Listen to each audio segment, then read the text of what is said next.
J'ai tout essayé pour réduire le temps d'écran de ma fille sur son téléphone. Elle a 13 ans et je pense qu'on est arrivé à un bon moment là, ça se passe bien. Et la dernière chose qui a fonctionné, ça a été de ne plus lui mettre de limite de temps d'écran et de vraiment la laisser choisir et de la laisser vivre l'expérience du temps d'écran, tout en l'ayant bien sûr informé et lui ayant expliqué auparavant. Ça fait des années qu'on en parle.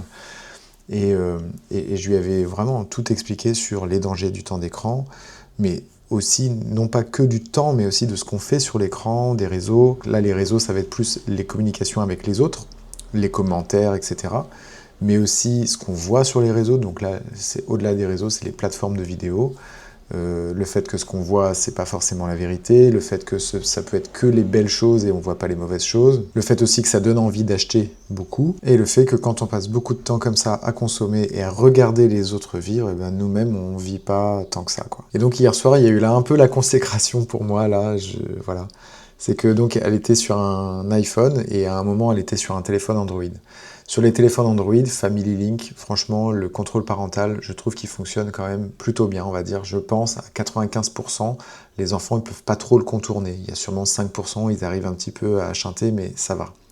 En revanche, sur les iPhones, c'est ni fait ni à faire. J'espère vraiment qu'ils vont améliorer les choses là-dessus. Parce que là, clairement, ça filtre, on va dire, à 60%, quoi. Et donc les enfants, au final, ils arrivent vraiment facilement à contourner les restrictions et à utiliser le téléphone énormément, beaucoup plus que ce qu'on leur avait autorisé à l'origine. Donc là, elle avait un iPhone, elle nous avait demandé il y a quelques semaines qu'on fonctionne à la confiance, c'était très bien, je faisais quand même un petit suivi, des discussions pour comprendre son utilisation, savoir comment elle le gérait, etc. Il y a 10 jours, elle nous a dit, je me suis mis moi-même des limites d'écran parce qu'en fait, je me rends compte que j'arrive pas à me contrôler. Et là, hier, elle m'a dit, j'aimerais repasser sur un téléphone Android et que tu remettes les limites qu'on avait avant, c'est-à-dire 1 heure par jour, avec Family Link, des limites donc du coup elle disait qu'elle ne pourra pas contourner comme elle peut le faire avec l'iPhone. Puisque les limites de temps d'écran qu'elle s'était mise elle-même, du coup en fait ça marchait au début dans ce qu'elle me dit, mais au bout d'un moment, en fait, elle les faisait sauter parce que de toute façon, elle avait la possibilité de le faire. Et elle a comparé ça au fait d'avoir un chocolat devant soi et de ne pas pouvoir le manger. Elle dit au début, oui, on résiste, on ne le mange pas, et puis au bout d'un moment, on le mange. Et c'est exactement ce que je voulais qu'elle comprenne.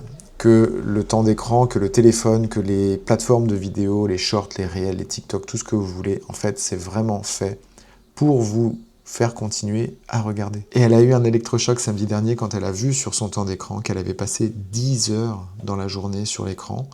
Alors je pense qu'il y a eu un petit bug dans le lot, hein. Peut-être qu'il y avait 1 heure où elle était en méditation ou un truc comme ça, elle avait dû laisser l'écran allumé.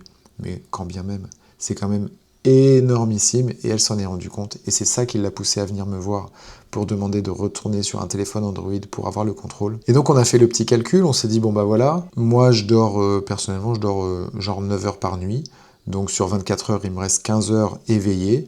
Imaginons même si je passe 5 heures d'écran dans la journée, c'est un tiers de ma vie éveillée que je passe sur un écran. Et du coup, sur 60 ans de vie, on va dire, tu vois, quand tu commences, on va dire, si tu commences à 20 ans et que tu rajoutes 60 jusqu'à tes 80 ans, sur 60 ans de vie, tu auras passé 20 ans sur des écrans. À la fin de ta vie, tu auras mis 20 ans à regarder les autres vivre et à toi ne pas vivre en fait. Alors je dis pas que les écrans c'est tout mal, bien sûr, on peut apprendre beaucoup de choses, on peut les utiliser pour justement se divertir aussi tout simplement, mais là on est arrivé à un niveau où c'est plus nous qui utilisons l'écran, c'est l'écran qui nous utilise. Et c'est là où il y a un problème. Et c'est ce que ma fille vient de comprendre par l'expérience. Donc je suis très fier en tant que papa parce que j'ai pu la laisser expérimenter pour qu'elle se rende compte par elle-même. Du coup, elle n'était pas dans le contre. Tu vois, ouais, mes parents, ils comprennent rien, ils sont nuls, ils savent pas qu'en fait, tout le monde fait ça et que c'est pas grave. Elle l'a vécu par elle-même. Elle a elle-même demandé à ce qu'on remette les limites parce que elle-même, elle a vu qu'elle n'arrivait pas à se contrôler. Parce que, comme me l'a dit une personne, en fait, le produit, le téléphone et les applications de vidéo, le produit est trop puissant. C'est comme si je laissais à une personne droguée un stock de drogue, de sa drogue préférée. Je lui laisse 1 an, là, je lui dis, voilà, je te fais un petit stock, t'en as pour 1 an, t'es tranquille. Mais bon, tu gères, hein, t'en prends pas trop. Mais en fait, il est drogué.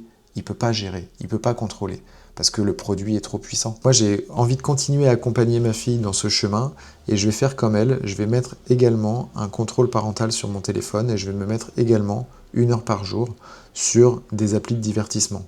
Mon téléphone, j'utilise aussi pour le travail, donc je ne vais pas limiter le téléphone, je ne vais pas limiter le WhatsApp, je ne vais pas limiter certaines choses où j'en ai besoin pour le travail, mais les applications de divertissement, de vidéos, elles, je vais les limiter comme elles. Et comme ça, je l'accompagnerai et je vous tiendrai au courant de comment ça se passe.